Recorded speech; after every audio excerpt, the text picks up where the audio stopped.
The war room of Titan AI systems erupted in digital chaos. Every monitor across 40 workstations flashed crimson warnings, a synchronized heartbeat of catastrophic failure. Rachel Morgan stood at the center of the storm, her Louboutin heels rooted to the polished floor, while $680 million in artificial intelligence infrastructure collapsed around her. The air tasted of panic and recycled air conditioning, sharp enough to cut. Board members flooded her phone with demands she couldn't answer. Investors threatened to pull funding by morning, their voices shrill through the speaker she'd muted 3 minutes ago. Her elite engineering team shouted over each other, fingers flying across keyboards that mocked their desperation with error messages propagating faster than they could read. Bank of America's systems were down. Delta Airlines couldn't process reservations. Walmart's inventory management had frozen mid-transaction across 2,000 stores. The penalty clause sat heavy in Rachel's mind. $50 million per day of downtime. 3 days maximum before clients could terminate contracts without recourse. Every second that ticked past was another $1,000 evaporating into the Minnesota winter night. In that precise moment of maximum catastrophe, the door to the war room swung open. Marcus Hayes pushed his janitorial cart through the threshold, the wheels squeaking against the tile with a sound that somehow cut through the chaos. His phone was propped against the cleaning supplies, screen glowing with the face of a 6-year-old girl who smiled at flashing lights she couldn't understand. The cart's handle was covered in stickers, stars and rockets, and cartoon animals applied with the careful attention only a child could muster. Rachel's composure shattered. Every ounce of terror she'd been containing for the past 43 minutes transmuted into rage with a target she could actually hurt. She spun toward the intruder, her designer suit immaculate despite the apocalypse, her eyes holding the particular contempt that power reserves for those it considers beneath notice. The words came out ice sharp. "What are you doing here?" Marcus Hayes woke at 4:45 on a Wednesday morning to darkness and the familiar symphony of poverty trying to hold itself together. The radiator in his one-bedroom apartment clanked its morning protest against negative 15-degree cold, metal expanding in reluctant duty. Frost had crawled across the single window that overlooked the parking lot of Riverside Apartments in St. Paul, creating patterns that looked almost beautiful if he didn't think too hard about the heating bill. He moved through shadows with practiced silence, navigating around furniture he could identify by memory alone. The kitchen occupied one corner of the main room, separated from the sleeping area by a bookshelf he'd built 3 years ago from wood salvaged behind a construction site. Every surface gleamed despite appliances that predated his daughter's birth, and linoleum cracked in a spiderweb pattern near the sink. Marcus had learned that dignity lived in details, in how a man kept his space when the world assumed he'd surrendered to circumstances, in the precision of folded dish towels and the absence of dirty dishes in a sink that had seen better decades. He started the coffee maker, a thrift store find that required a specific sequence of button presses. Power, brew, power again, then brew twice more. The machine groaned to life with sounds that suggested each pot might be its last. While it labored, he pulled eggs and bread from a refrigerator decorated with Lily's artwork. Stick figures holding hands dominated most drawings, always one tall and one small beneath yellow suns or inside houses with triangular roofs. No mother figure appeared in any of them. Lily had been 3 when Emily died, too young for concrete memories, old enough to sense the absence like a phantom limb she'd never actually possessed. Marcus cracked eggs into a pan, the sizzle filling the apartment with normalcy he'd carefully constructed over 5 years of single parenthood. His mind cataloged the day ahead with the mechanical efficiency of someone who couldn't afford surprise. Morning shift at Titan AI Technologies, 6:30 to 3, then a 4-hour gap before his evening delivery route started at 7. In between, he'd pick Lily up from after-school care, help with homework at the public library where the heating worked better than his apartment, maybe let her pick one book from the sale shelf if tips had been good. The stack of bills on the kitchen table caught the first gray light seeping through frost-covered windows. Medical debt from Emily's final months, when insurance had covered less each day while the hospital demanded more. Student loans from his abandoned doctoral program, deferred but never forgiven, accumulating interest that had long since doubled the principal. Marcus had done the math countless times with the precision his Berkeley education had instilled. He knew exactly how many years of double shifts lay between him and solvency. 14 years, 2 months, assuming no emergencies. He never complained because complaint required energy better spent on keeping Lily fed and safe and believing her father was capable of anything. Because she needed a father who moved forward, not one who drowned in might-have-beens in the weight of a brilliant career abandoned for love and grief. The photo on the bookshelf showed Emily in the hospital, hours before delivery, her smile radiant despite the cancer already spreading through her lymph nodes. She'd insisted on that photo, insisted Marcus take it even though his hands were shaking and his vision blurred with tears he wouldn't let fall until she slept. Next to it sat their wedding photo from 7 years ago, both of them impossibly young and convinced the future held nothing but promise. Marcus touched neither frame. That was a rule. Touch them and he'd break, and breaking meant Lily would see, and Lily seeing meant questions he still didn't have good answers for. Footsteps padded across the worn carpet. Lily appeared in the doorway, 6 years old with blonde hair tangled from sleep and eyes still heavy with dreams. She clutched the stuffed elephant that had belonged to her mother, the one possession Emily had managed to buy between diagnosis and the rapid deterioration that followed. The elephant's name was Peanut, chosen by a dying woman with enough sense of humor left to make her husband laugh even as his world collapsed. "Morning, sweetheart." Lily climbed onto her chair with the careful deliberation of someone fully awake despite appearances. She studied the eggs Marcus slid onto her plate with exaggerated seriousness, a ritual they'd developed over years of breakfast negotiations. "These are acceptable, Daddy." Marcus poured himself coffee, the first sip always the best regardless of how many shortcuts the thrift store machine took. These minutes before the world demanded its pound of flesh were his favorite. Watching his daughter exist in the space between sleep and full consciousness, her face still soft with whatever dreams 6-year-olds had. "Can I come to work with you today?" she asked every morning. School made this impossible, but persistence was Lily's defining trait, inherited from a mother who'd fought cancer with stubbornness that almost worked. "You've got Mrs. Henderson's class, remember? And that reading assignment about the cat who wore hats." Lily sighed with theatrical disappointment that would have made Emily proud. "But you'll call me when you're cleaning, so I can see the big computers?" Their ritual. Marcus would FaceTime during his lunch break, angle the phone to show gleaming corridors and server rooms that hummed with technology Lily insisted meant he worked in a spaceship. She'd never seen the actual work. Mopping floors, emptying trash, scrubbing toilets used by people who earned in a month what he made in a year. The spaceship illusion mattered more than accuracy. Promise. Right at 11:30. Before leaving, Lily insisted on helping prepare his janitorial cart. She decorated it over the past year with stickers purchased from her allowance. 25 cents a week for completed chores. Stars and rockets covered the handle. Cartoon animals marched along the sides. A golden sun with a smiling face had been added yesterday, pressed on with the solemnity of someone performing surgery. "So everyone knows you're special, Daddy." Marcus knelt to accept her hug, breathing in strawberry shampoo from the dollar store, storing this moment against the hours ahead. What no one at Titan AI suspected, what his personnel files certainly didn't reflect, was that Marcus Hayes had once stood on the other side of the divide between invisible and essential. 7 years ago, he'd been a third-year doctoral candidate in machine learning at UC Berkeley. His dissertation research on recursive learning architectures had earned attention from labs across Silicon Valley. 5 papers published in peer-reviewed journals before completing his third year, a rate that had his advisor calling him the most promising student in a decade. MIT had made offers. Stanford had sent recruiters. The future had looked like something worth reaching for. Then Emily got pregnant, and 3 months later, the doctors found stage 4 lymphoma spreading faster than treatments could contain.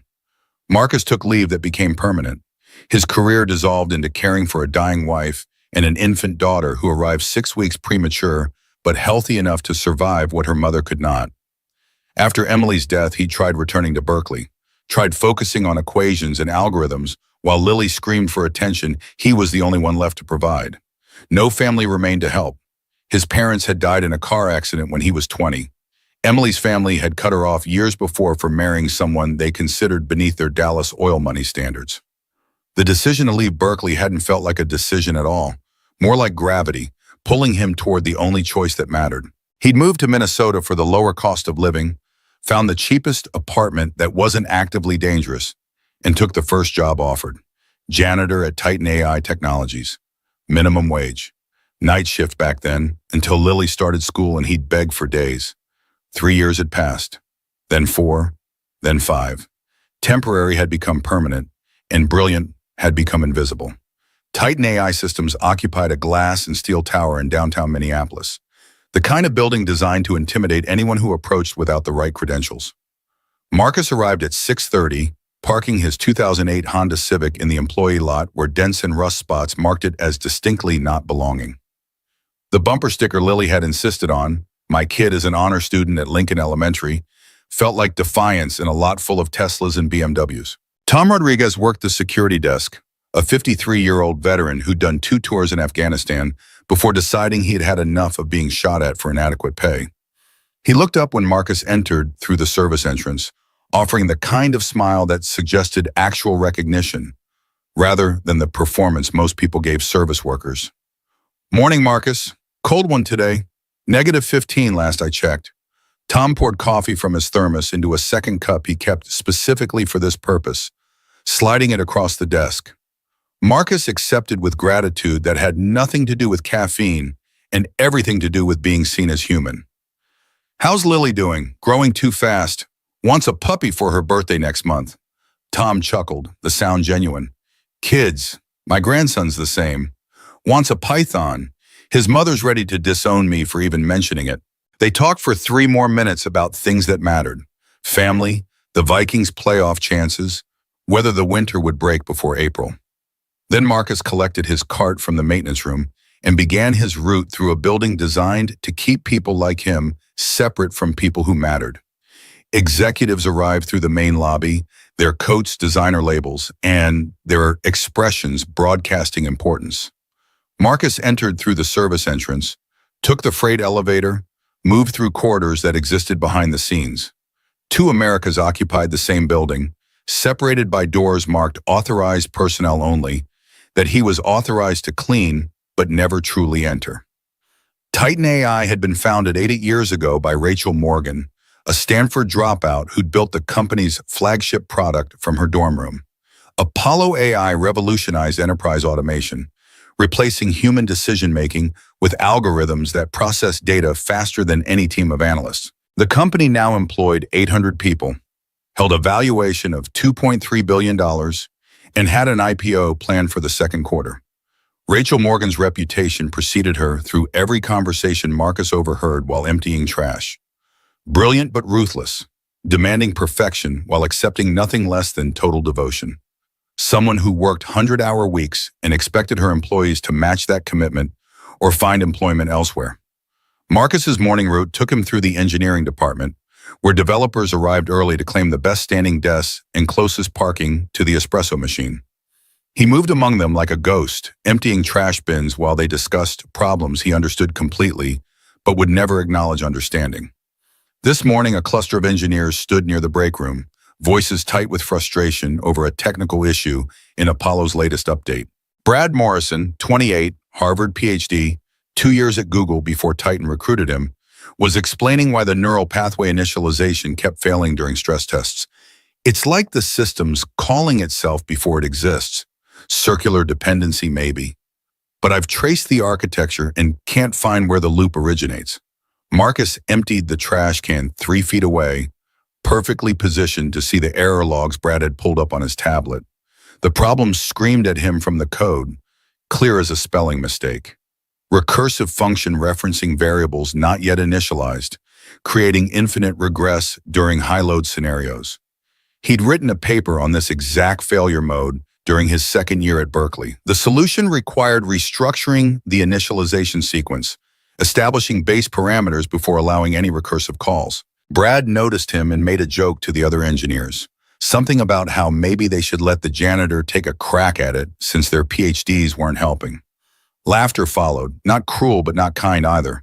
The kind of dismissal that came from never imagining the person emptying your trash might once have been your peer. Marcus smiled, said nothing, and moved to the next office. Speaking would mean exposure. Exposure would mean questions. Questions would lead to his past, and his past would threaten the fragile stability Lily needed. Better to stay invisible, stay safe, keep collecting a paycheck that barely covered rent, but at least was reliable.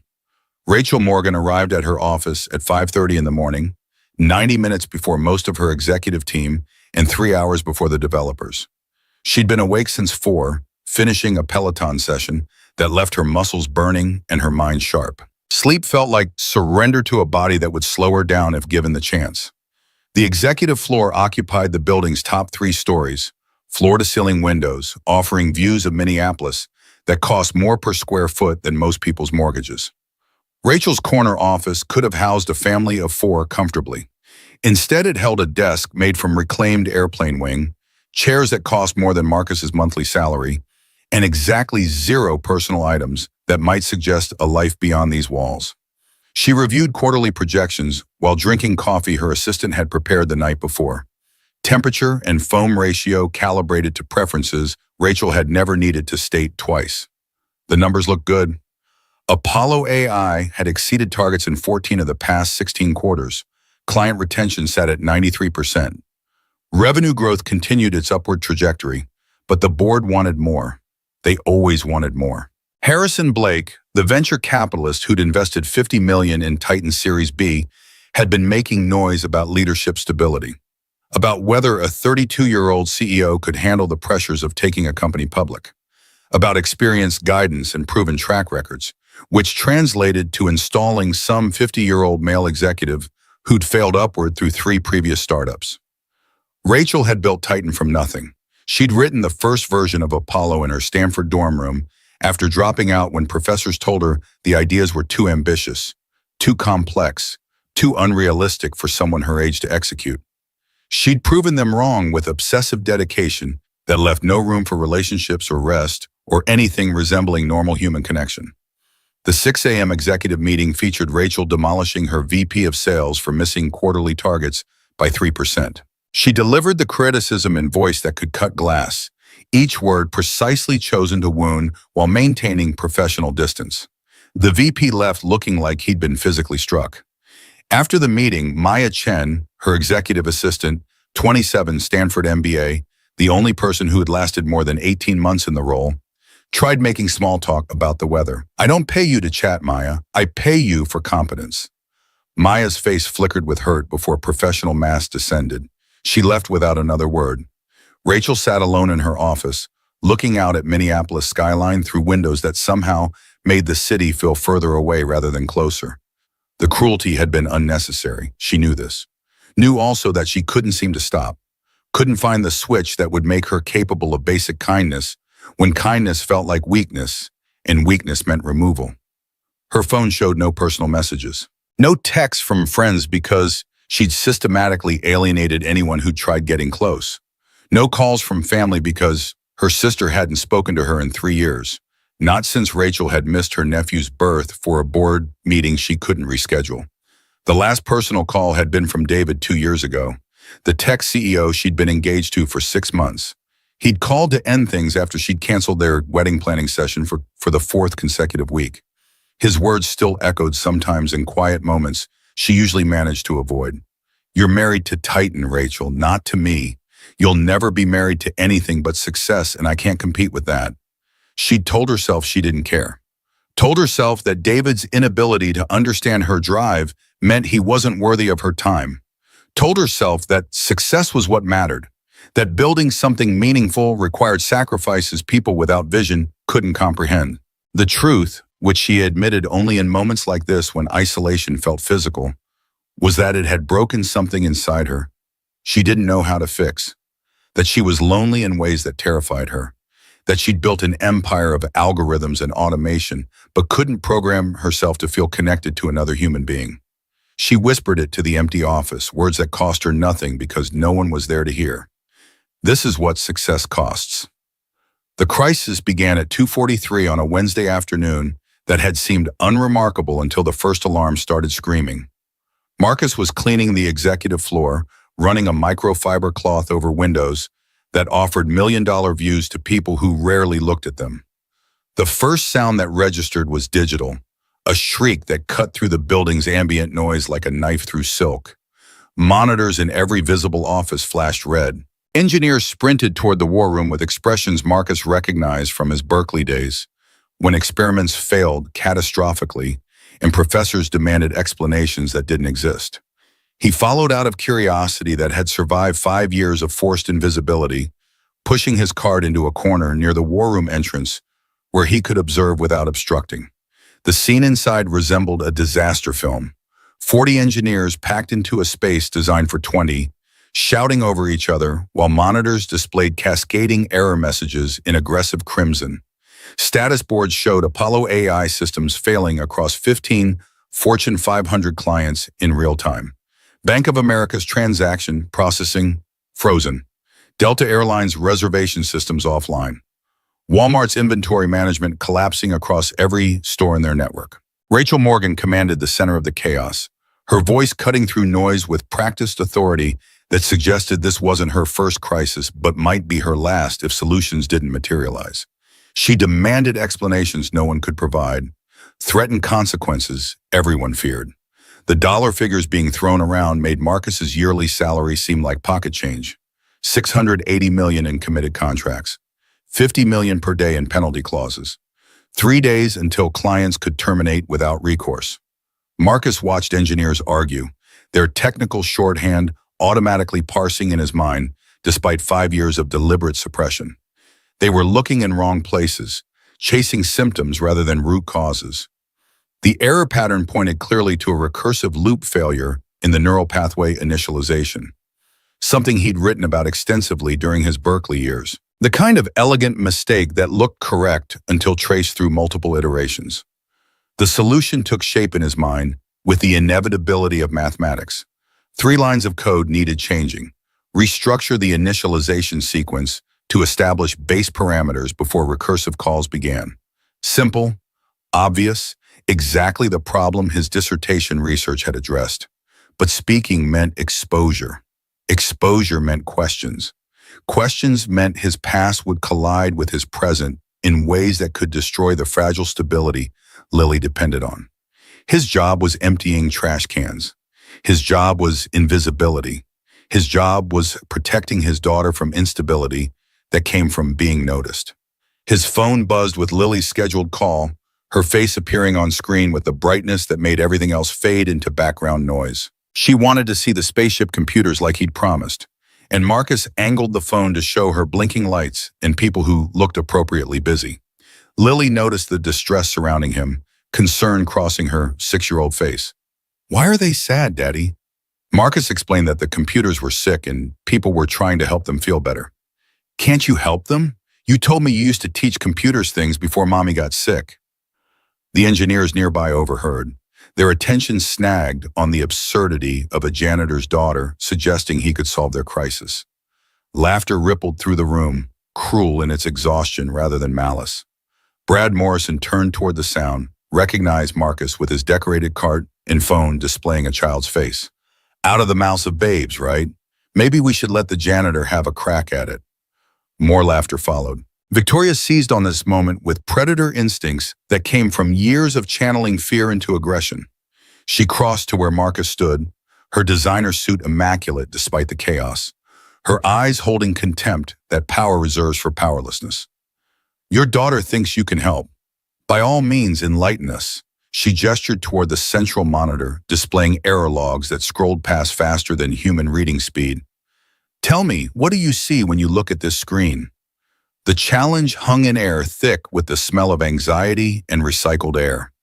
Rachel expected stammering embarrassment, expected Marcus to reveal himself as nothing more than what his job title suggested, expected confirmation of every assumption she'd built her worldview around, that success proved worth, that failure proved weakness, that the hierarchy separating her from the janitor reflected natural order rather than circumstance and luck.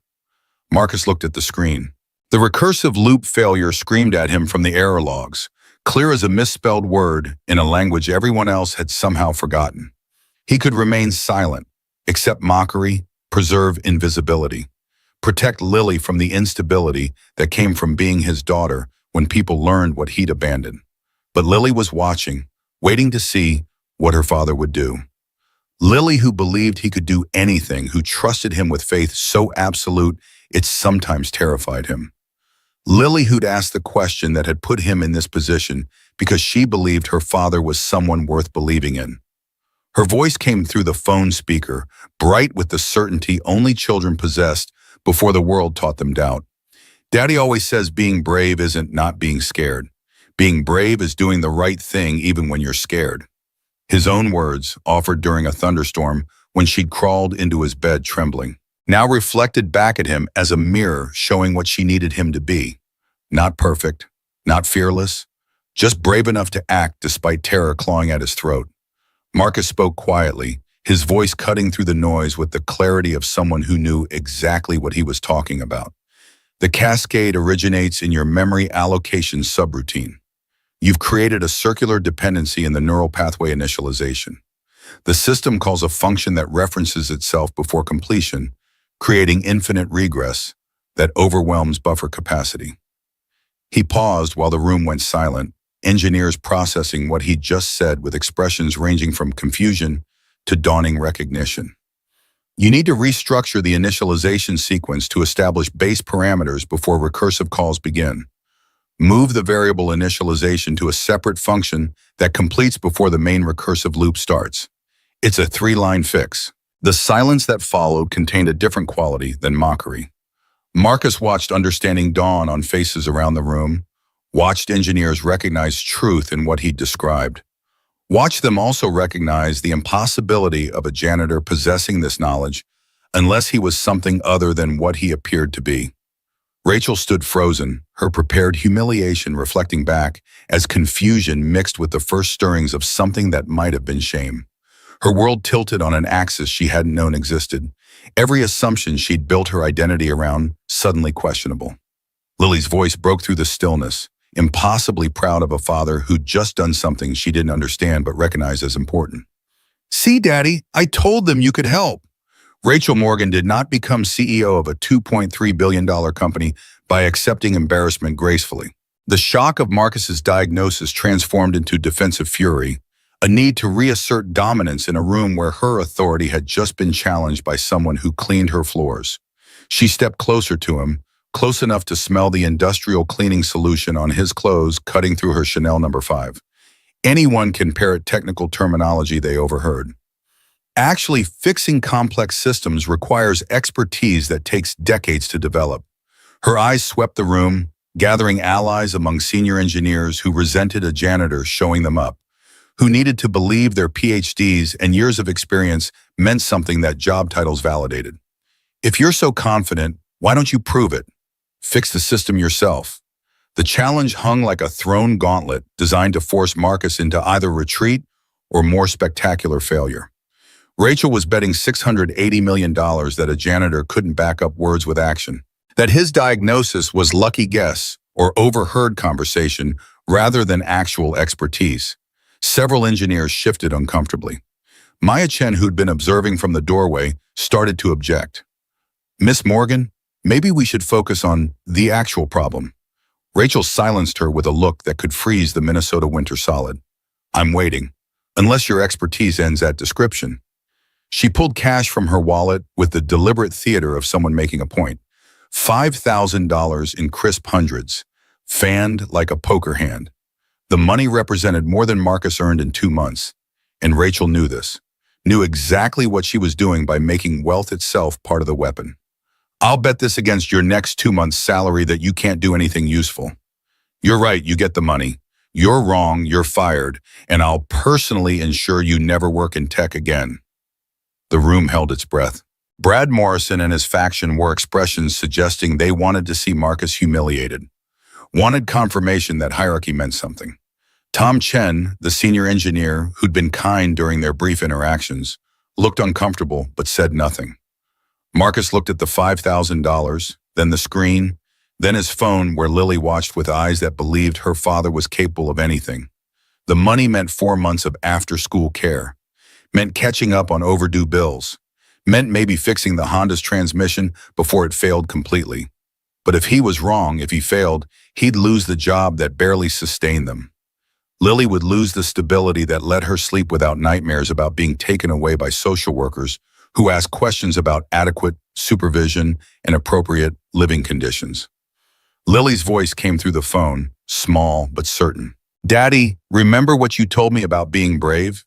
The words were his own, offered during thunderstorms and first days of school, and every moment when fear threatened to paralyze her. Now she was offering them back, teaching him lessons he'd tried teaching her. Marcus handed his phone to Maya Chen, who'd been watching the entire exchange with an expression suggesting she thought her boss had lost her mind. "Could you hold this so my daughter can see?" Maya took the phone carefully, angling it toward the central workstation where 40 engineers and one CEO waited to see if a janitor could save a company or simply destroy himself trying.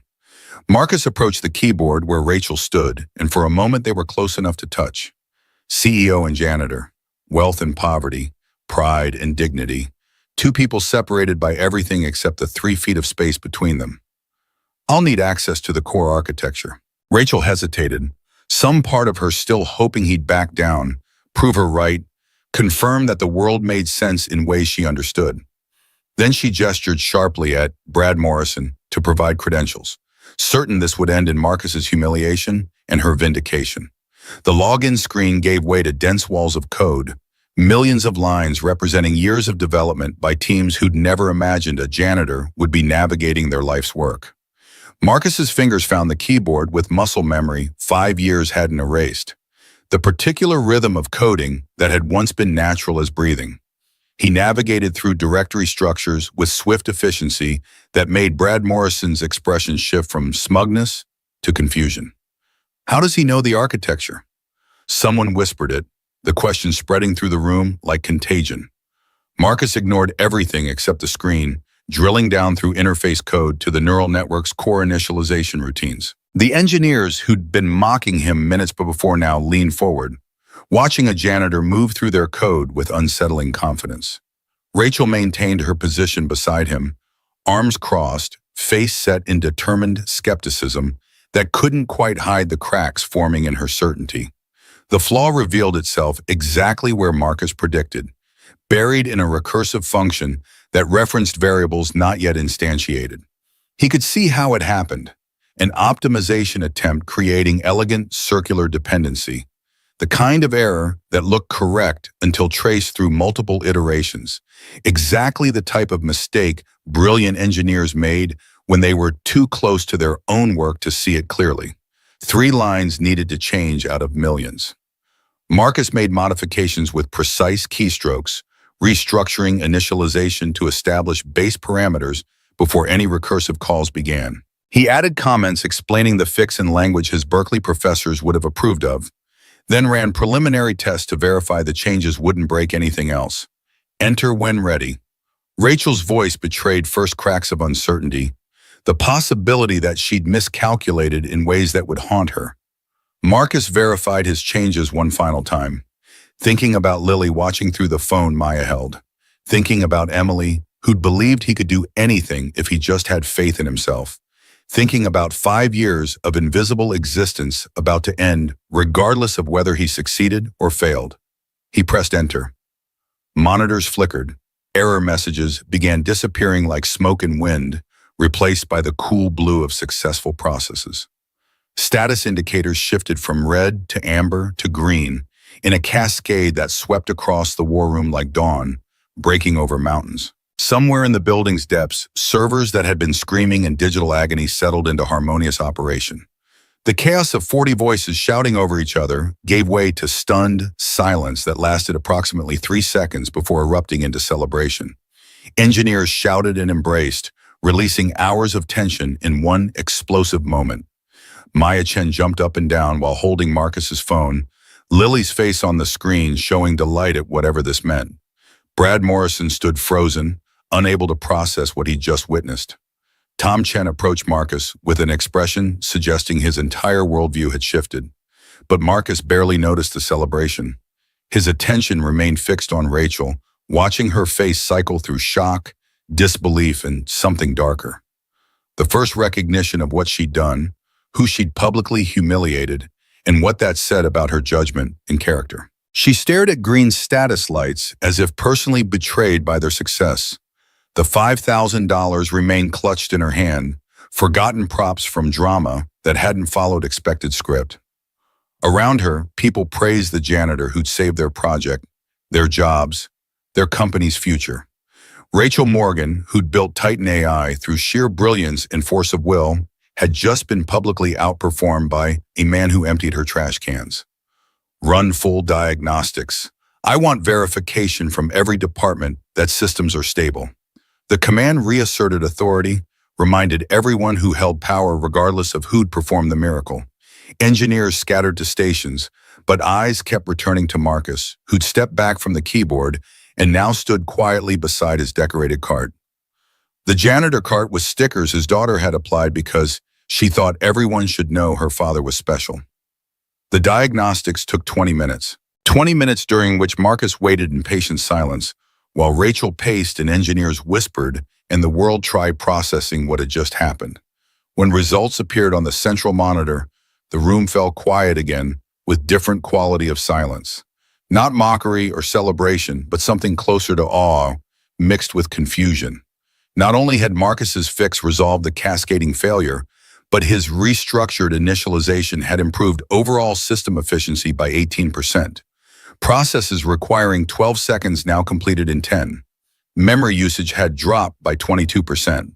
The janitor had not merely saved their project, he'd made it significantly better than their entire engineering team had managed in 3 years of development. Rachel read the numbers 3 times, certain there must be error in the analysis, but data held firm under every verification. A janitor had walked into her war room and casually outperformed every Stanford and MIT graduate on her payroll. A man she'd publicly humiliated possessed skills that apparently exceeded her own. The implications threatened everything she'd built her identity around. Tom Chen approached Marcus with undisguised awe, abandoning professional distance for honest amazement. Where did you learn? He couldn't complete the question, couldn't bridge the gap between janitor and virtuoso, between what Marcus appeared to be and what he'd just proven himself to be. Marcus offered a slight shrug that deflected rather than explained. Lucky guess. Sometimes fresh eyes help. The modest words convinced no one. Engineers had spent years developing Apollo, lived inside its code like a second language, and none had seen what Marcus saw in minutes. Brad Morrison stared at him with expression suggesting his entire understanding of merit and hierarchy had just been demolished. Maya Chen smiled while holding the phone, recognizing something others were too shocked to process. Rachel watched the exchange with expression unreadable even to herself. The $5,000 had disappeared back into her wallet, bet unfulfilled by mutual unspoken consent. When Marcus retrieved his phone and told Lily he'd call her after work, Rachel made no move to stop him. She simply watched as the janitor collected his cart and wheeled it toward the door as if nothing remarkable had happened. As if he hadn't just saved $680 million and exposed every assumption she'd based her life on as potentially worthless. The door closed behind him. The war room gradually emptied as engineers returned to workstations, conversations already shifting to speculation about who Marcus really was. Rachel remained in her office long after most staff went home, staring at personnel files on her laptop with obsessive focus that had built her company but destroyed her personal life. Marcus Hayes, employee number 7442, hired 5 years ago for janitorial services, listed education, high school diploma, emergency contact, Lily Hayes, daughter age 6, previous employment, delivery driver, warehouse worker, retail stock clerk. Nothing in his file explained what she'd witnessed. Nothing suggested capability that had just saved her company. She began searching beyond company records, driven by need to understand that felt almost physical. The first hint came from an old UC Berkeley alumni newsletter buried in Google results, a brief mention of promising doctoral candidates in machine learning.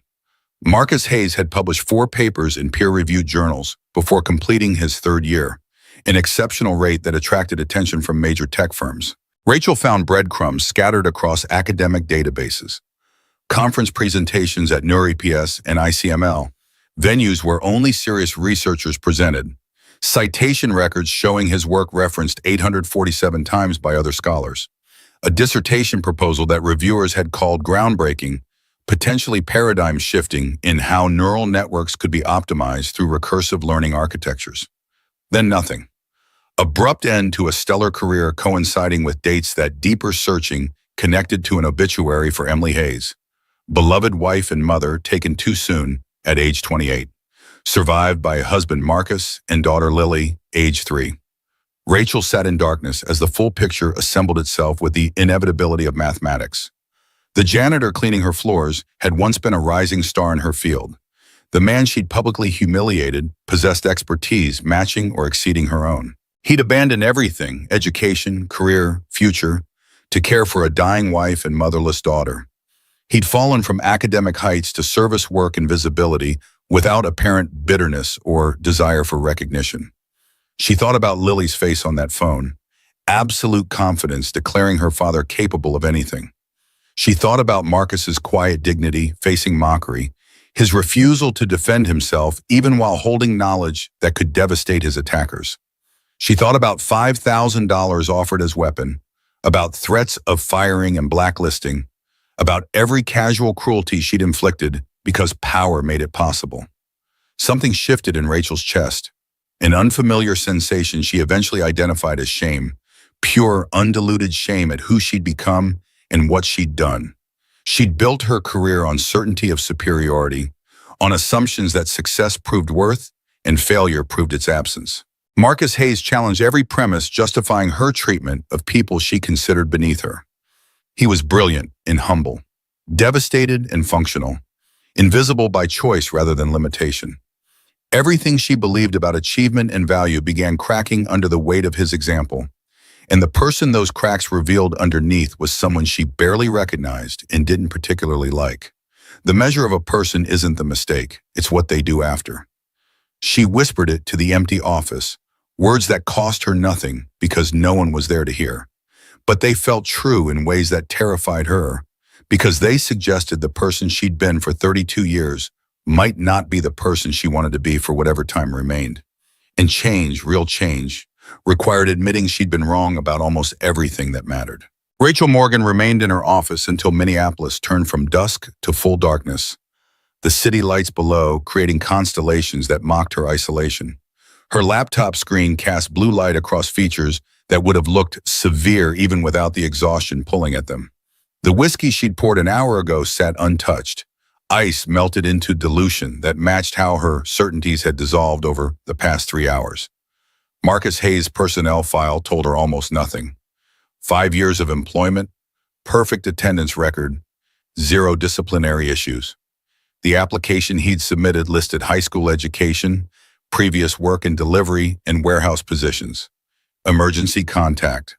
Lily Hayes' daughter. The form had a section for special skills or certifications. Marcus had left it blank. She typed his name into Google with the kind of desperation she'd never admit to anyone who might witness it. The search returned a Berkeley alumni newsletter from 8 years prior, buried on the 3rd page of results, where most people never looked. The article featured promising doctoral candidates in computer science. Marcus Hayes appeared in a photograph with other students, younger than, smiling in a way that suggested he'd known what hope felt like.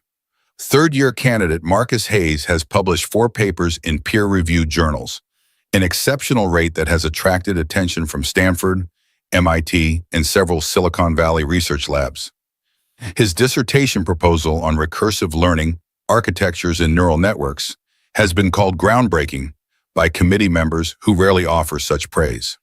Rachel navigated to academic databases she'd used during her own abbreviated Stanford career. Marcus's papers appeared in journals she recognized, published by researchers she respected. 847 citations, conference presentations at NeurIPS and ICML, venues that didn't accept work from amateurs or posers. His research had contributed to a field she'd built her company around, and she'd never known his name until today. The dissertation proposal was still accessible through Berkeley's library system. She downloaded it, skimming abstract and methodology with growing comprehension of exactly how qualified Marcus Hayes actually was. The proposal addressed problems that Apollo AI still struggled with, offered solutions her team hadn't conceived. If he'd finished this work, completed his doctorate, He would have been exactly the kind of researcher Titan tried recruiting with six-figure salaries and equity packages. Then the publications stopped. Abruptly. No conference presentations after November 7 years ago. No final dissertation. Just silence where a promising career should have continued. Cross-referencing the timeline led Rachel to an obituary that made her chest tighten in ways she hadn't experienced since her father's death when she was 19. Emily Hayes, beloved wife and mother, passed away at 28 after courageous battle with lymphoma. Survived by husband Marcus and daughter Lily, age 3. Services were held at a funeral home in Berkeley. In lieu of flowers, donations could be made to cancer research. Rachel sat back from the laptop, assembling the picture with the same analytical precision she applied to business problems. Brilliant doctoral candidate, pregnant wife diagnosed with terminal cancer. Everything abandoned to care for a dying woman and infant daughter. Academic heights to janitorial invisibility in the span of months, driven by circumstances that would have destroyed most people completely. 5 years he'd worked in her building. 5 years of emptying her trash, cleaning her floors, existing in the invisible infrastructure that kept Titan running while she'd never once actually seen him as human. 5 years during which his expertise could have revolutionized her company if she'd been capable of looking past job titles to recognize capability. The shame that hit her was physical, a wave of nausea that made her reach for the whiskey after all. She'd humiliated him, threatened him, bet $5,000 that he couldn't do what he'd proven himself extraordinarily capable of doing. She'd weaponized her wealth and power against a grieving widower who'd sacrificed everything for love, while she'd sacrificed everything for a company that would replace her the moment the board decided she was liability rather than asset. What kind of man possesses brilliance but chooses humility, suffers devastation but emerges with kindness and tact? She whispered it to the empty office, then poured the whiskey down her sink because drinking alone at 11 p.m. suggested problems she wasn't ready to acknowledge. But the question lingered, demanding answers she didn't have. Marcus Hayes had every reason to be bitter, angry, eager to prove himself and climb back to the heights he'd fallen from. Instead, he'd chosen invisibility to protect his daughter's stability, had chosen dignity over recognition, had shown more character in his restraint than Rachel had demonstrated in years of ruthless ambition. Her phone showed messages from board members congratulating her on resolving the crisis. Harrison Blake had sent a terse note acknowledging the successful outcome while mentioning they should discuss leadership protocols during the next quarterly review. The implicit threat was clear. He'd been looking for opportunities to question her competence, and a crisis that required a janitor's intervention gave him ammunition he'd use ruthlessly. Rachel composed 3 different emails to Marcus before deleting all of them. Words felt inadequate for what she needed to convey, and electronic communication felt cowardly. If she owed him an apology, and she did, that much was undeniable. It needed to be delivered in person, with the vulnerability that terrified her more than any board meeting or investor presentation. She left her office at midnight, the building mostly empty except for security and the night maintenance crew. Tom Rodriguez waved from his desk, and Rachel found herself wondering if Tom knew about Marcus.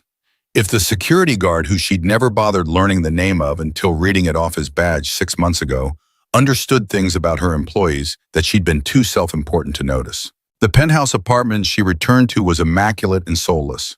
$4 million of real estate with views that meant nothing when no one shared them. She stood at the window, looking out at Minneapolis, thinking about Marcus in whatever small apartment he could afford on minimum wage. Thinking about Lily, 6 years old, and apparently convinced her father worked in spaceships. Thinking about Emily, who'd loved a brilliant man enough to inspire him to abandon brilliance for devotion. Rachel had never loved anyone like that, had never been loved like that, had never allowed herself to be vulnerable enough for that kind of connection. David had proposed, and she'd said yes, but some essential part of her had remained locked away, where emotions couldn't interfere with ambition. He'd recognized this before she had, ended things before investing more time in someone incapable of reciprocating his devotion. She slept poorly, dreams filled with error messages she couldn't fix, and a 6-year-old's voice asking why the sad lady didn't know how to smile. Morning came too early. Rachel arrived at Titan at 5:30 out of habit, muscle memory driving her through routines that suddenly felt hollow. She watched the parking lot from her office window, tracking Marcus's Honda as it pulled into a spot near the back where dented vehicles congregated. Watched him retrieve his cart from the trunk, the stickers visible even from 40 floors up.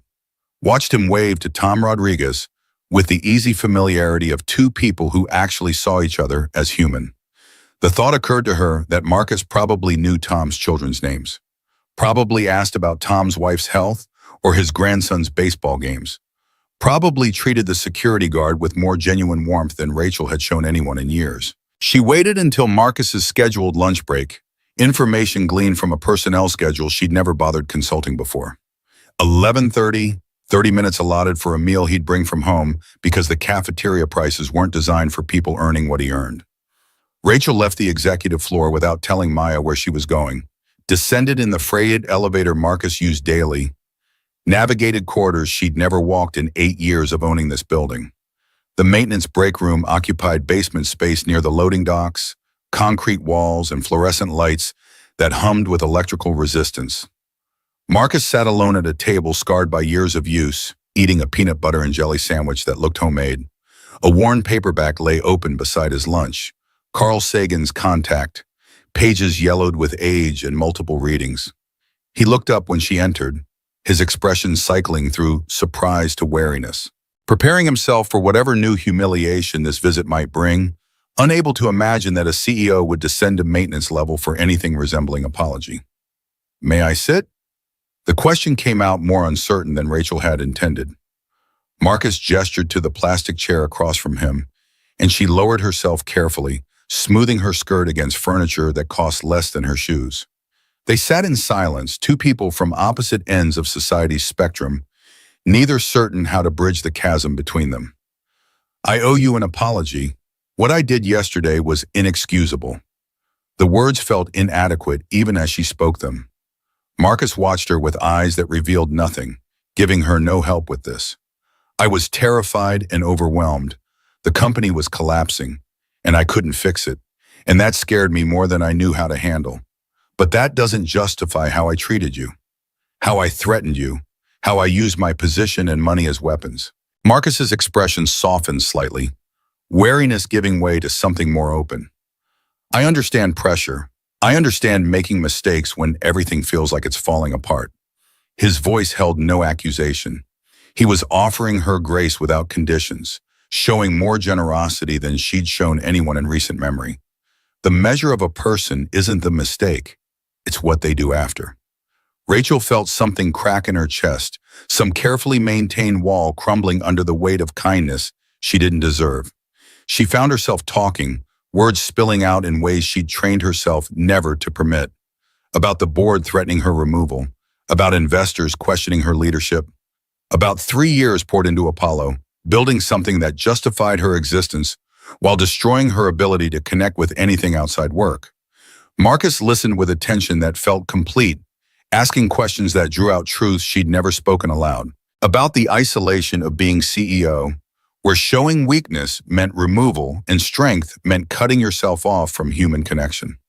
About building an empire at the cost of everything that actually mattered. "Your daughter clearly believes in you completely." Marcus's face transformed at the mention of Lily, guarded professionalism dissolving into pure paternal warmth that made Rachel ache with something she couldn't name. "She's the reason I get up every morning. Everything else is just details." Rachel nodded slowly, recognizing a priority system she'd never considered, where success meant keeping one 6-year-old girl safe and happy rather than maximizing shareholder value or hitting quarterly targets, where worth was measured in bedtime stories and homework help rather than revenue growth and market dominance. Tom Chen appeared in the doorway, the senior engineer who'd watched yesterday's events with visible discomfort. He carried 2 cups of coffee, offering one to Marcus with the ease of established friendship. "Thought you might need this after yesterday's excitement." "Rachel, I didn't expect to see you down here." The use of her first name from someone she'd never encouraged to familiarity would have annoyed her yesterday. Today it felt like exposure of how far she'd drifted from basic human interaction. Tom turned back to Marcus. "The team wants to buy you lunch. Thank you for what you did. You taught us more in 20 minutes than most of us learn in years." After Tom left, Rachel and Marcus sat in silence that felt less awkward than contemplative. You don't have to stay invisible anymore. Let me bring you on officially. Use your expertise the way it deserves to be used. Marcus tensed, fear crossing his features. I can't risk Lily's stability. This job is stable. It keeps us fed and housed. That's what matters. Rachel understood then how thoroughly she'd broken his trust. How her threats about ensuring he never worked in tech again had reinforced every fear that kept him hidden. Rebuilding that trust would require more than apologies. It would require proving through action that she'd changed, that she could be someone worth believing in. What would it take for you to trust me? Marcus studied her for a long moment. Time and consistency. Show me you mean what you say, not just today when you're feeling guilty, but next week and next month. Show me you see people as people, not just assets or obstacles. Rachel nodded, accepting terms that would cost her something more valuable than money. They would cost her the armor she'd built around herself, the distance that protected her from caring too much about outcomes she couldn't control. 2 weeks later, Harrison Blake convened an emergency board call that Rachel joined with growing dread. The venture capitalist's silver hair and shark eyes filled her laptop screen with the predatory satisfaction of someone who'd found weakness to exploit. I'd like to discuss the Apollo crisis and its implications for leadership competency. Rachel kept her expression neutral while her pulse accelerated. The crisis was resolved successfully with minimal client impact. All systems are stable and actually performing better than before. Blake smiled without warmth. Yes, resolved by a janitor, I understand, which raises questions about our engineering team's capabilities and your oversight of technical development. The other board members shifted in their video windows, discomfort visible. Blake was forcing them to choose sides, and Rachel could see the calculations happening behind their eyes. 4 board members had historically supported her. 4 tended to side with Blake. 3 swung between factions, depending on quarterly results and which way the wind blew. I'm glad you brought this up, Harrison. It gives me opportunity to discuss a strategic initiative I'm implementing. We're expanding our talent recognition beyond traditional metrics, creating pathways for exceptional people regardless of their current job titles. Blake's expression suggested he'd expected defensive excuses, not proactive strategy. How progressive. Though I wonder if this initiative stems from forward thinking or from embarrassment that your janitorial staff understands your technology better than your MIT graduates. The barb landed, but Rachel refused to flinch. It stems from recognizing that brilliance appears in unexpected places, that my job is creating conditions where talent can flourish, not maintaining arbitrary hierarchies that prevent people from contributing at their highest level. The meeting ended without resolution, but Blake's message was clear. He was watching for any sign of weakness, any opportunity to argue that Rachel's leadership represented liability rather than asset. The 60-day countdown to the quarterly review began that afternoon. 3 days later, Titan's security team detected a potential data breach, the kind that could expose client information, trigger lawsuits, destroy the IPO before it launched. Rachel convened another war room session, but this time she made a different choice. She descended to the maintenance level personally, found Marcus mopping a corridor on the 3rd floor. I need your help, not as a janitor, as the expert I should have recognized from the beginning. Marcus hesitated, checking his watch. I have to pick up Lily in 40 minutes. Bring her here. We have a conference room she can do homework in. I'll order dinner for both of you. The offer surprised him, Rachel could see. The willingness to accommodate his daughter, rather than demanding he choose between work and parenting. If this takes more than 2 hours, I'm done. She comes first. Rachel met his eyes. She should always come first. Lily Hayes arrived at Titan headquarters with suspicious eyes and a backpack heavy with books. 6 years old, going on 16 in terms of protective instincts toward her father. Rachel had converted an executive conference room into homework space, but the gesture felt inadequate under Lily's scrutiny. Hi, Lily, I'm Rachel. Your dad is helping me with a computer problem. The little girl's response was polite but cold. Hello, Miss Morgan. The formality created distance, made clear that Lily saw Rachel as threat rather than friend. Rachel tried asking about school, about homework, about favorite subjects. Lily gave minimal answers, each one a small rejection of Rachel's attempts at connection. When Rachel offered to order Lily's favorite food, the girl's response shut down that avenue completely. Whatever Daddy says is okay. While Marcus worked with the security team in the war room, identifying the authentication protocol vulnerability and implementing fixes, Rachel sat in the conference room with a 6-year-old who wanted nothing to do with her. Every attempt at conversation died quickly. Every question received answers designed to end rather than continue dialogue. Maya Chen appeared with pizza an hour into the ordeal, taking pity on her boss's obvious floundering. Sometimes kids need space. Let her come to you instead of pushing. But space felt like failure, and Rachel had built her life around refusing to fail at anything. She returned to the war room where Marcus was teaching engineers how to prevent similar vulnerabilities, his expertise on full display in ways that made Brad Morrison's resentment palpable. The team that had mocked Marcus days before now hung on his explanations, recognizing mastery when it was demonstrated. The fix took 90 minutes. Marcus returned to the conference room where Lily had completed her homework and was drawing pictures with colored pencils Maya had found somewhere. Rachel sat nearby with her laptop, trying to work but mostly watching a 6-year-old who represented everything Rachel had never allowed herself to want. Marcus's face transformed, seeing his daughter safe and occupied. Pure love radiating from someone who'd lost so much but still had the one thing that mattered. Daddy, did you fix the computers again? We fixed them together. It's always teamwork. In the car going home, Lily asked the question that had been building all evening. Is Miss Morgan your boss now? Are you going to stop being a janitor? Marcus gripped the steering wheel tighter. I don't know, sweetheart. Things might change, but we'll figure it out together. Lily was quiet for several blocks. I don't think I like her very much. Marcus's heart sank, recognizing the complication his daughter's opinion represented. Lily's acceptance mattered more than any salary increase or job title. More than the attraction he was trying very hard not to acknowledge whenever Rachel looked at him with those eyes that suggested she might be capable of seeing him as more than a problem to solve. Over the following weeks, a pattern developed. Marcus consulted on technical problems while maintaining his janitorial position, unwilling to surrender the stability it represented. Rachel offered him a formal role as technical consultant at $85,000 annually, but Marcus insisted on keeping both positions until he could trust that the consulting wouldn't evaporate.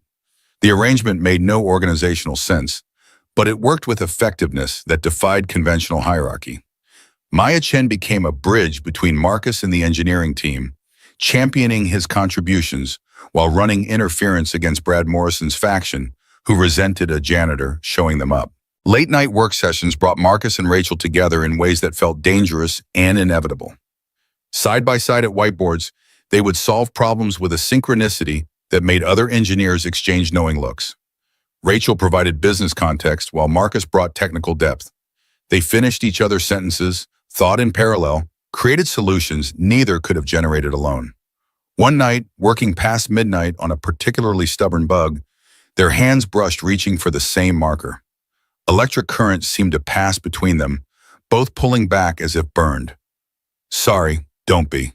The moment stretched, neither moving, both aware of crossing lines that couldn't be uncrossed without consequences. Marcus's phone buzzed with a call from Lily, homesick at a sleepover. He stepped away to comfort her, and the spell broke. Rachel watched him talk to his daughter with patience and warmth she'd never seen anyone display, and something in her chest ached with wanting she couldn't afford to feel. Harrison Blake hired a private investigator to research how the Apollo crisis had actually been resolved. The investigation revealed Marcus's academic background, his Berkeley papers, his abandoned doctorate. Blake compiled a dossier with the thoroughness of someone building a weapon, waiting for the right moment to deploy it. Lily's 7th birthday arrived in early April. Marcus planned modest celebrations within his budget, cupcakes at school, small gifts, dinner at Chuck E. Cheese. Rachel wanted to give Lily something meaningful but had no framework for understanding what a 7-year-old might want. Maya suggested science equipment since Lily loved learning, and Rachel bought an $800 telescope with equipment that seemed appropriate for someone interested in space. The birthday dinner at Marcus's apartment was the first time Rachel saw how they lived. The worn furniture and thrift store appliances. The spotless cleanliness that couldn't hide poverty's marks. The photos of Emily that Marcus kept visible because Lily deserved to know her mother. Lily's response to the telescope was lukewarm at best. Polite thanks followed by setting it aside with visible discomfort. Rachel's heart sank, understanding she'd misjudged badly. The gift was too expensive, too much, creating obligation rather than joy. After Lily went to bed, Rachel helped clean up, her hands in dishwater for probably the first time in years. Marcus stood beside her drying plates, and the domesticity felt surreal. She'll come around, just needs time. What if she doesn't? I don't know how to connect with her. I've never been around children. The admission cost her something. Rachel Morgan admitting inadequacy, admitting she didn't know how to do something important. Neither do I really. We're both making it up as we go. Their hands touched in the dishwater, and this time neither pulled away. They stood in that tiny kitchen with its cracked linoleum and outdated appliances, hands linked, facing uncertainty together. The quarterly board meeting arrived with the inevitability of Judgment Day. Blake's presentation was thorough and devastating. He revealed that the janitor who'd saved Apollo possessed a PhD-level background Marcus had never disclosed, displayed the timeline from promising researcher to service worker, implying that Rachel's management was so poor she hadn't noticed exceptional talent for 5 years. The board erupted with questions Rachel couldn't answer without throwing Marcus under the bus or accepting full blame for incompetence. Blake moved for a vote of no confidence, 4 board members supporting him immediately. Marcus watched from the maintenance office on a monitor Maya had set up, seeing Rachel's face as accusations mounted. He braced for the betrayal he knew was coming, the pragmatic choice that would save her career at his expense. But Rachel didn't deflect. She owned every failure, then pivoted to strategy. Marcus Hayes represents exactly the thinking this company needs. Intelligence doesn't care about job titles. My job is recognizing exceptional talent wherever I find it and creating conditions where it flourishes. The vote split 4-4-3. Blake's motion tabled for 60 days. Rachel survived, but barely, probation hanging over her like a guillotine waiting to drop. The story leaked to media within hours. Tech journalists hungry for unusual narratives seized on the janitor saves company angle. Marcus's privacy evaporated in heat of public attention. Reporters appeared at Lily's school. Photographers staked out their apartment parking lot. LinkedIn connection requests flooded in by thousands. Lily came home crying, overwhelmed by questions from classmates about their poverty, about her dead mother, about why her father cleaned toilets if he was so smart. Marcus held her while fury built in his chest at what visibility had cost them. Rachel hired security to watch their apartment in Lily's school without asking Marcus first, assuming her resources gave her the right to make decisions about his daughter's safety. When Marcus discovered the security guard in the parking lot, he went straight to Rachel's office. "You don't make decisions about my daughter's safety without asking me. Someone had to do something. You were too proud to ask for help." The fight revealed fault lines neither wanted to acknowledge. Marcus's inability to accept help. Rachel's need to control everything. Both recognizing they were arguing about more than security, about feelings neither was ready to name. Lily's resistance hardened. She blamed Rachel for the disruption to their peaceful invisibility. Told Marcus that before Rachel appeared, they were okay. Now everything was ruined. The 7-year-old's ultimatum was clear. "If you marry her, I'll run away." Marcus knew the choice he had to make. His daughter's happiness versus his heart. No contest. Lily was everything. The next day, he went to Rachel's office. "We need professional boundaries. This isn't working." "What are you saying?" "Sophie comes first. Always. My relationship with you, whatever it is hurting her." Rachel's face crumpled before she caught herself. "So you're ending this? Ending us? There is no us to end.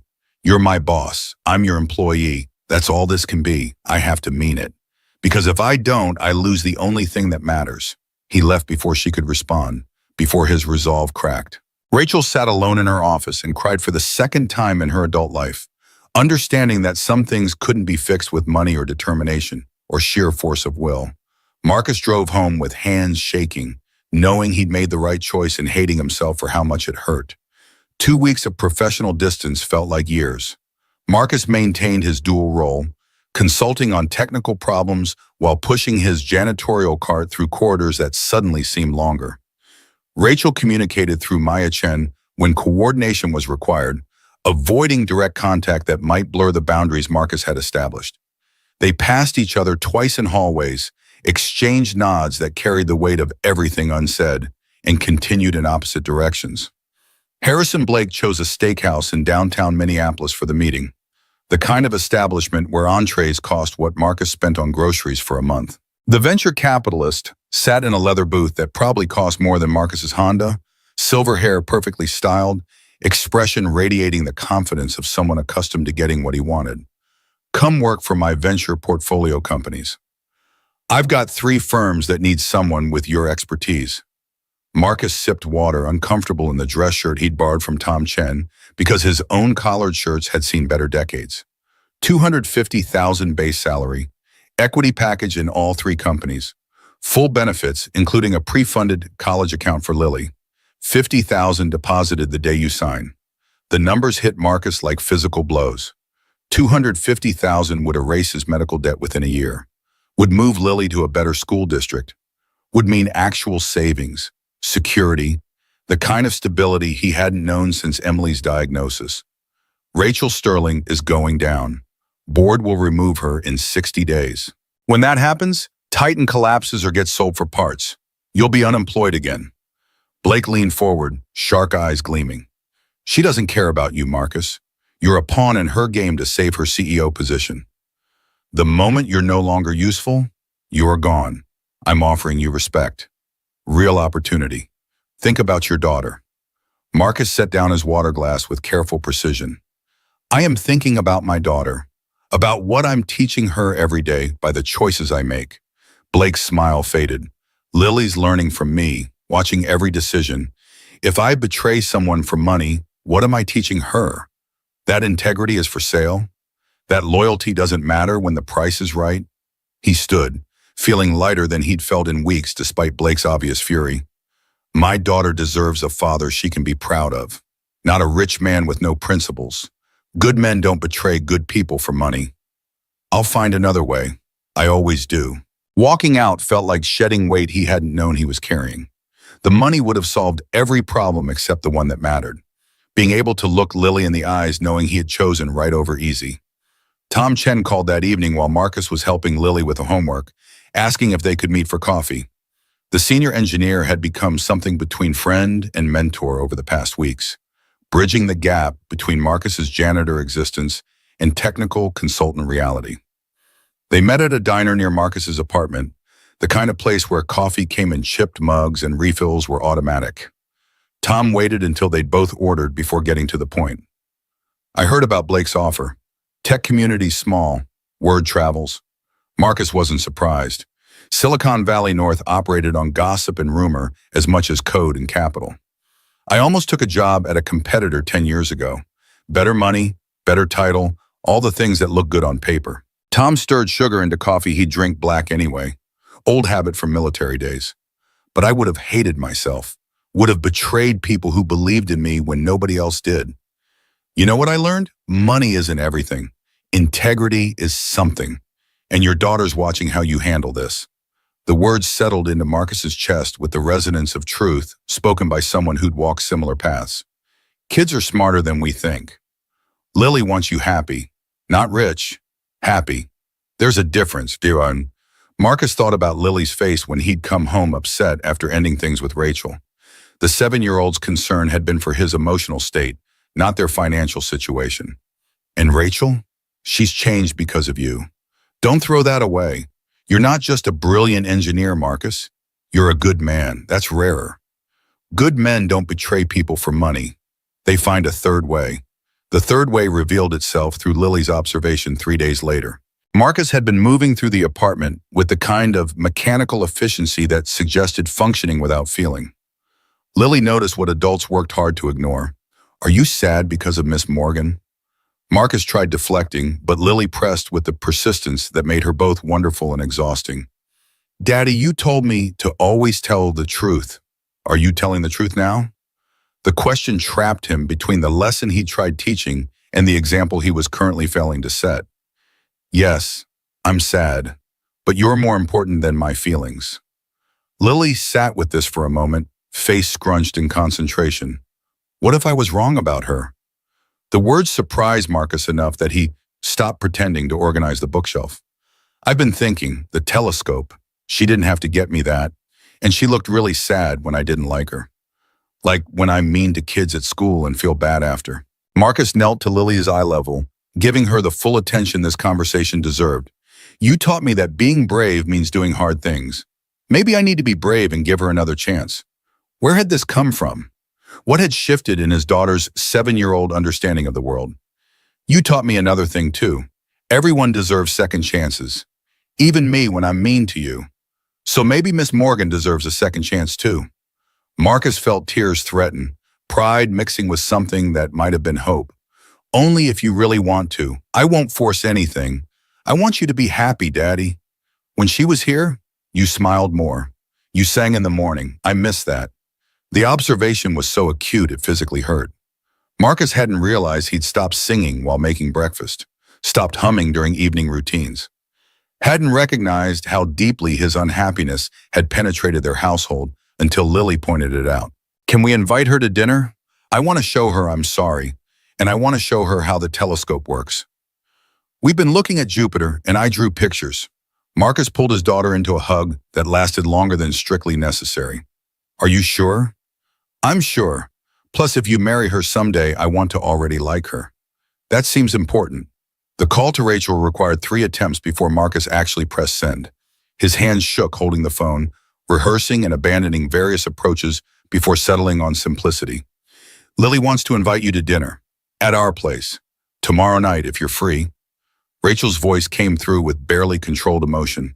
I'm free. I'll be there. What time? 6:30? I'll bring dessert. And Marcus? Thank you. The preparation consumed the next day with intensity that suggested this dinner mattered more than any meal in recent history. Lily cleaned the apartment with precision that would have impressed military inspectors, arranging furniture and straightening pillows with the gravity of someone preparing for visiting dignitaries. Marcus cooked Emily's lasagna recipe, the one she'd perfected during happier times, sharing it now feeling like blessing from the past toward potential future. Rachel arrived wearing jeans and a Minnesota Wild hockey sweatshirt that looked borrowed or purchased specifically for this occasion. The transformation from power suits to casual wear was jarring, humanizing in ways Marcus wasn't prepared for. She carried a bakery box and flowers, daisies, simple and unpretentious. Lily answered the door after taking a visible breath for courage. Hi, Rachel. Thank you for coming. The use of first name rather than Miss Morgan represented olive branch extended with 7-year-old diplomacy. Rachel knelt to Lily's level, meeting her eyes with respect that acknowledged the significance of this invitation. Thank you for inviting me, Lily. I brought chocolate cake. Maya told me that's your favorite. Lily's face brightened at this evidence of Rachel paying attention, of caring enough to get details right. I'm sorry I was mean about the telescope. It's really cool. Daddy and I used it to look at Jupiter, and I drew you pictures. She presented crayon drawings of what Jupiter might look like up close, complete with the red spot and colorful bands. Rachel accepted them like precious artifacts, genuine tears forming. These are beautiful. Can I keep them? Lily nodded, shy smile breaking through wariness. Yeah, I made them for you. Something fundamental shifted in that moment. Rachel seeing Lily as a person rather than obstacle. Lily seeing Rachel as someone capable of caring rather than just another adult disrupting their peace. Dinner conversation flowed easier than Marcus had dared hope. Lily showed Rachel her science project for the upcoming school fair, a volcano that would demonstrate chemical reactions. Rachel engaged with genuine interest, suggesting improvements without condescension. Have you tried adding dish soap to the lava mixture? Makes it foam better and last longer. Lily's eyes widened. Really? Can we try? After we eat, I'll show you the ratios. The easy competence Rachel displayed with chemistry surprised Marcus until he remembered she'd built a technology company from nothing. Of course she understood science. Of course she could speak Lily's language when she bothered trying. Rachel admitted to struggles that made her human in ways Lily could understand. I was terrible at presentations when I was your age. Threw up before everyone. Really? But you're so important. Being important doesn't mean not being scared. It means being scared and doing it anyway. The echo of Marcus's own lesson about bravery wasn't lost on Lily. She looked at her father with expressions suggesting pieces were clicking into place. That's what Daddy says. About being brave? Your dad's a very wise man. After dinner, they moved to the worn couch that had seen better decades. Rachel helped Lily set up the telescope by the window, both of them working together to calibrate and focus. Marcus made coffee, watching from the kitchen, while two people he cared about found common ground in the night sky. Rachel named constellations with the precision of someone who'd studied them seriously. Orion's Belt, Cassiopeia, the Big Dipper pointing toward Polaris. Lily absorbed the information with hunger for knowledge that reminded Marcus painfully of himself at that age. His phone buzzed with a text from Blake. Final offer, $300K, expires midnight. Marcus deleted it without responding. Some decisions didn't require reconsideration. Leaving Rachel's apartment that night, Lily grabbed both their hands, swinging between them like a bridge connecting separate shores. This was fun. Can we do it again? Rachel looked at Marcus over Lily's head, hope and fear warring in her expression. I'd like that very much. If your dad says it's okay. Daddy? Marcus felt the last of his resistance crumble. Yeah, we can do it again. Harrison Blake's hostile takeover announcement hit the tech news feeds on a Friday afternoon. Tender offer at $45 per share, 30% premium over current trading price. The offer would remain open for 72 hours, giving shareholders until Monday morning to decide Titan's fate. Rachel convened an emergency board meeting within the hour. Blake's faction supported the acquisition. Her loyalists resisted. The three swing voters were doing exactly that, swinging toward whichever option seemed most financially advantageous. But due diligence revealed a complication Blake either hadn't discovered or didn't care about. Apollo 2.0, the next-generation platform Titan was preparing to launch, had a critical security vulnerability, the kind that could expose all client data, trigger class-action lawsuits, destroy any value Blake thought he was acquiring. Rachel understood the calculus with brutal clarity. If Apollo 2.0 launched with this flaw, shareholders would sell to Blake at any price. If she could fix it before Monday's vote, she had a chance to make the case for independent future. Fixing it required expertise she didn't have, required the one person who'd proven capable of seeing what entire teams missed, required asking for help from someone she'd hurt, who had every reason to refuse. She went to Marcus's apartment at 9 p.m. on Friday, knocking on the door with humility that felt foreign but necessary. Marcus answered, surprised to see her standing in the hallway of Riverside Apartments, where she clearly didn't belong. I need your help. Titan needs your help. But more than that, I need you. The admission cost her every ounce of pride she'd built her identity around. Marcus studied her for a long moment, then stepped aside to let her in. Lily was already in pajamas, ready for bed, but curious about the unexpected visitor. Rachel explained the situation in terms a 7-year-old could grasp. Computers were sick again. Needed Daddy's special skills to get better. Can I come too? I want to help. Marcus looked at Rachel, who nodded immediately. Absolutely. We'll set you up with homework space and all the pizza you can eat. The war room at 10 p.m. on a Friday night felt different than during business hours. Quieter, more intimate. The skeleton crew Rachel had assembled included Tom Chen, Maya, and 4 other engineers who'd proven themselves trustworthy. No Brad Morrison. No executives who might leak to Blake. The problem was worse than initial assessments suggested. The quantum encryption protocol had a backdoor vulnerability that wouldn't just expose client data. It would allow complete system compromise. Fixing it required rewriting fundamental architecture. 60 hours of work compressed into 58 before shareholders voted. Marcus stepped into leadership naturally, assigning tasks based on strengths he'd observed over months of quiet attention. Tom Chen handled back-end restructuring. Maya coordinated communication with the broader engineering team who'd arrived Saturday morning. Others tackled specific components Marcus identified as critical path. He and Rachel worked side by side at the main whiteboard, sketching solutions with the synchronicity of people who thought in complementary patterns. She provided business context, client requirements, regulatory constraints, competitive pressures. He brought technical depth, algorithmic approaches, security protocols, optimization strategies. Somewhere around midnight, they broke for coffee. Rachel found herself alone with Marcus in the break room, while others scattered to various workstations. I never thanked you for not taking Blake's offer. How did you know about that? Maya told me. She's protective of you. We both are. Marcus poured 2 cups of coffee with the precision of someone who'd done this thousands of times. I couldn't betray you, not after everything. Is that the only reason? Marcus met her eyes, no longer hiding what he felt. No, it's not. I have feelings for you, Rachel. Terrifying, complicated feelings that I've been trying to ignore because of Lily and because of how badly this could end. Rachel's breath caught. I have those feelings too. Have had them since you showed me what grace looks like. Since you taught me that kindness matters more than winning. Maya's voice interrupted from the doorway. Sorry to interrupt the moment, but we've got a breakthrough on the encryption rewrite. The moment passed, but the words remained, hanging between them like promise neither was quite ready to formalize. Saturday's marathon saw the team working through breakfast, lunch, and dinner that arrived via delivery services charging premium rates. Marcus brought Lily to the office mid-morning, unable to leave her alone at home for the hours this required. She set up in the same conference room where she'd done homework before, this time with books and art supplies Rachel had Maya purchase. During a break, Rachel sat with Lily while Marcus consulted on a particularly thorny implementation detail. The 7-year-old was working on math homework, struggling with fractions.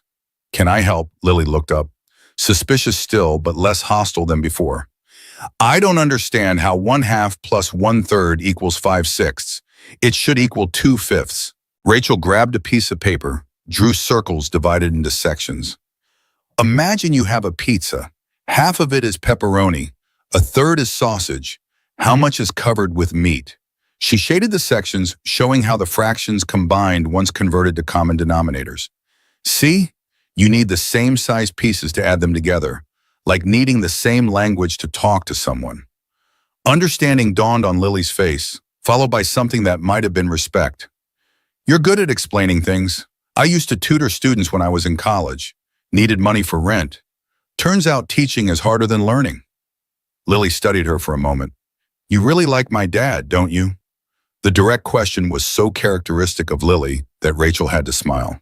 Yes, very much. Is that okay with you?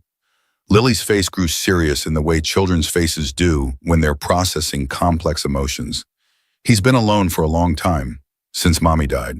I don't remember her much, but Daddy talks about her sometimes. He says she would want him to be happy. She pulled a photo from her backpack, worn from handling. Emily Hayes smiled from the picture, blonde hair and kind eyes that Lily had inherited. I think Mommy would like you, because you're smart like her, and you make Daddy smile. Rachel's eyes filled with tears she couldn't stop. You can love my daddy, but you have to promise something. Anything. Promise you won't leave us. Promise if you love us, you stay. Because I can't lose another mommy. The raw vulnerability in those words broke something in Rachel's chest. She pulled Lily into a hug that the girl returned after brief hesitation. I promise. I promise, Lily, I'm not going anywhere. Marcus appeared in the doorway, having witnessed the exchange.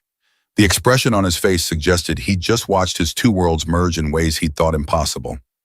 Sunday at 4 a.m., the final code was complete. Testing phase commenced with everyone too exhausted to feel the anxiety they'd felt at the beginning. Security audits ran while engineers dozed at workstations. Penetration tests probed for weaknesses. Stress tests pushed systems to breaking points. 6 a.m. Sunday morning, all tests passed. Apollo 2.0 wasn't just fixed. It was revolutionary. The new encryption protocol was potentially patentable, worth hundreds of millions in licensing fees. Marcus had not only saved the company again, he'd made it exponentially more valuable.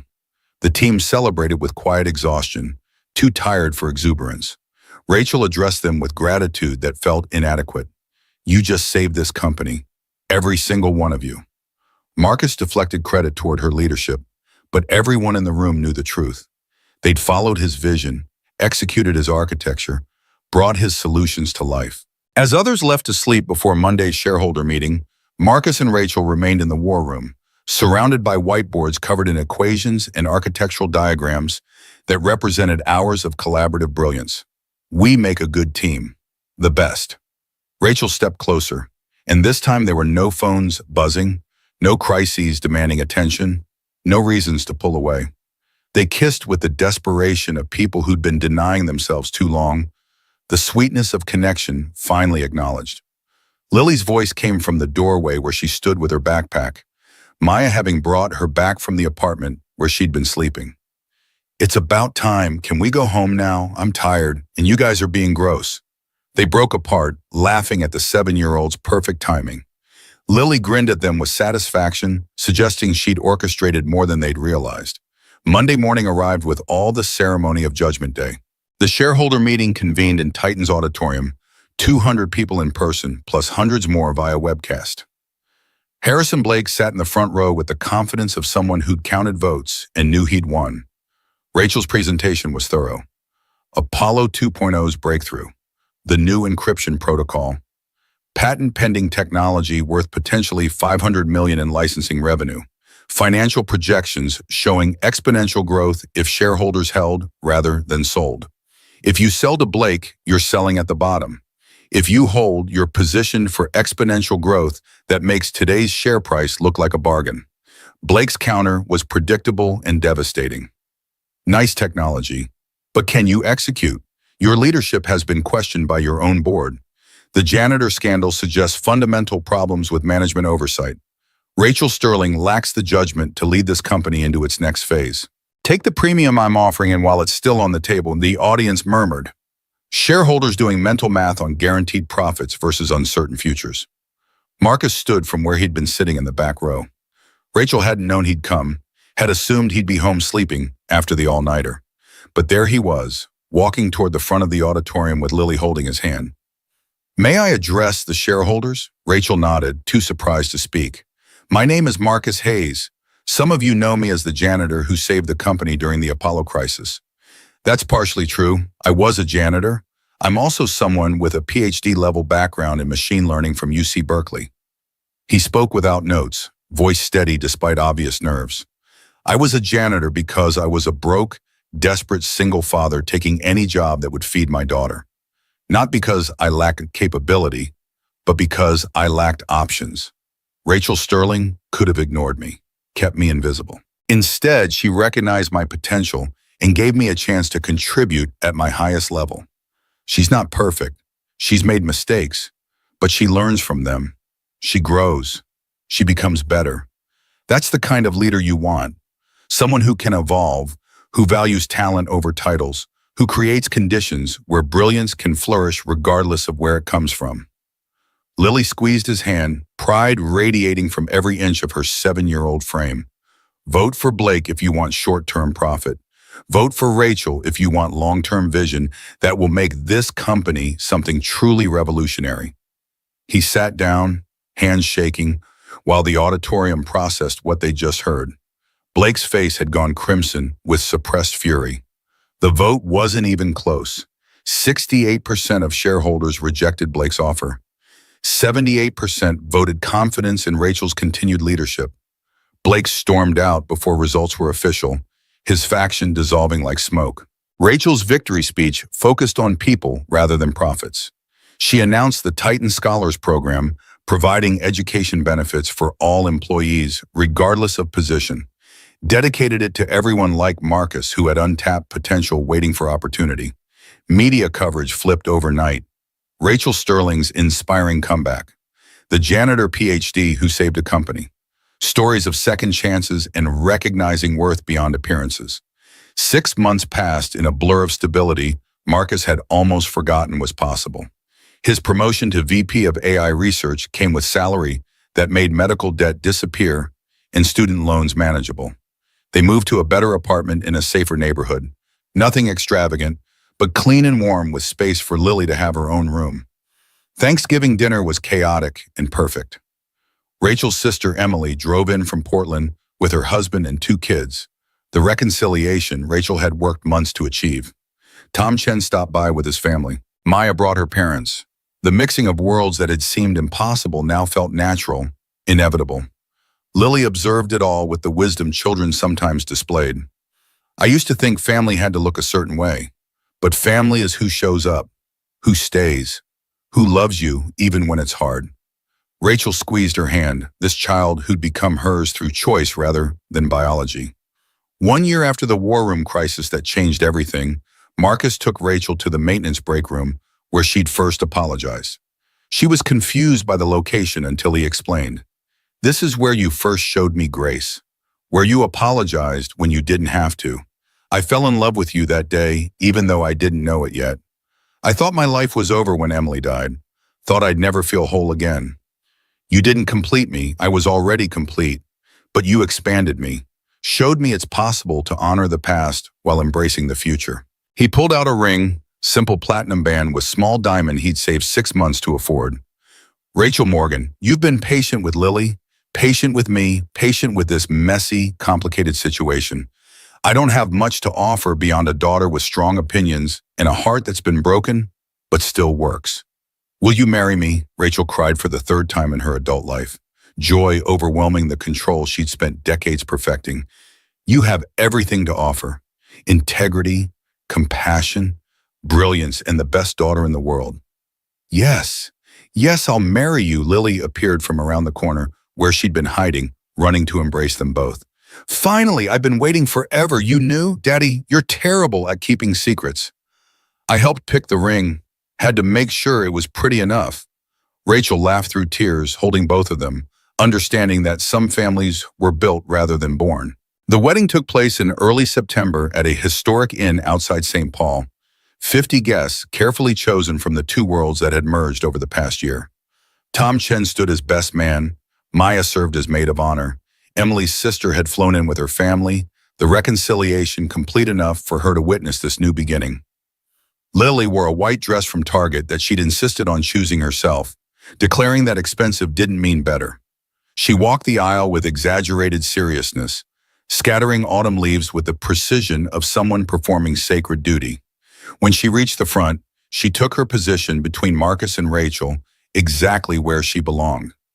Rachel's vows were simple and devastating. "Marcus, you taught me that brilliance comes in unexpected packages. That kindness matters more than winning. You and Lily gave me a family when I'd accepted I'd never have one. I promise to spend my life honoring that gift. I promise to love you both with everything I am." Marcus spoke with voice that broke only once. "Rachel, I loved Emily with all my heart. She gave me Lily, the greatest gift of my life. I thought my heart had closed permanently. You showed me it's possible to honor the past while embracing the future. You fierce, brilliant woman who learned to love a janitor. I promise to build with you the life we both thought was impossible." After the official vows, Lily pulled out a sign she'd made, hand-lettered with careful 7-year-old precision. "Now we're all together forever." The officiant smiled. "I think Lily has something she'd like to say." Lily had practiced this moment, rehearsed it with Marcus dozens of times. She turned to Rachel with seriousness that made the entire room hold its breath. "Rachel, can I call you Mom?" Rachel dropped to her knees, pulling Lily into an embrace that lasted long enough for most guests to need tissues. Years of loneliness, of wondering if she'd ever have this, of believing she'd traded family for success, all of it dissolved in the arms of a 7-year-old who'd chosen to love her. Marcus joined the embrace, 3 people becoming one family under September sun. The reception featured toasts that revealed the journey. Tom Chen spoke about learning to see beyond job titles. Maya talked about recognizing worth wherever it appeared. Emily, Rachel's sister, spoke about second chances mattering at any age. 1 year later, Marcus woke at 4:45 a.m. out of habit that 5 years of stability hadn't broken. But now Rachel slept beside him, her breathing steady in the darkness of their modest house. Lily had her own room decorated with planets and stars. The golden retriever they'd adopted from the shelter slept at the foot of their bed. He went to the kitchen, started coffee in a machine that didn't require special button sequences. The bills on the counter were manageable, paid on time, no longer sources of existential terror. Photos covered every surface: wedding pictures, family trips to places they could now afford, Lily's science fair victories. A new photo sat in a frame on the counter. Ultrasound image labeled Baby Hayes Morgan, due April. Rachel appeared, pregnant belly visible beneath his old Berkeley sweatshirt she'd claimed as her own. She stole his coffee cup with the casual intimacy of someone who knew he'd just pour another. They stood at the window watching snow fall over their neighborhood. breath-forming clouds in the cold air seeping through old window seals they'd fix come spring. Do you ever think about where we'd be if you hadn't fixed that system? Every day, I'd still be invisible. Still alone except for Lily. You were never alone. You had her. True, but I didn't have you. Didn't have this. She leaned into him, and he wrapped arms around her growing belly. I definitely wouldn't have you. I'd be alone in some penthouse, married to my work, slowly turning into everything I swore I'd never become. You were never a monster, just lost. You found me. We found each other. Lily appeared in the doorway, sleep-tousled and clutching Peanut the elephant. Why are you guys up so early? Couldn't sleep. Too excited about today. Today was Bring Your Parents to STEM Career Day at Lily's school. Both her parents were scientists. She'd been planning her presentation for weeks. They ate breakfast together, a family scene that had once seemed impossible now rendered ordinary through repetition. Radio played news about Titan Systems announcing record quarterly earnings, credited to culture of recognizing talent regardless of traditional metrics. Marcus smirked. Your PR team's getting better. It's true, though. We did change the culture. You changed. That changed everything. Leaving for school, Marcus insisted they take the reliable used SUV Rachel had purchased after the pregnancy announcement. But he'd kept the old Honda. For Lily when she turned 16. Teach her that nothing is beneath her.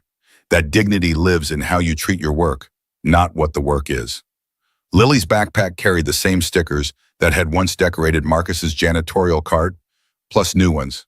Family photos, best family ever proclamations in 7-year-old handwriting.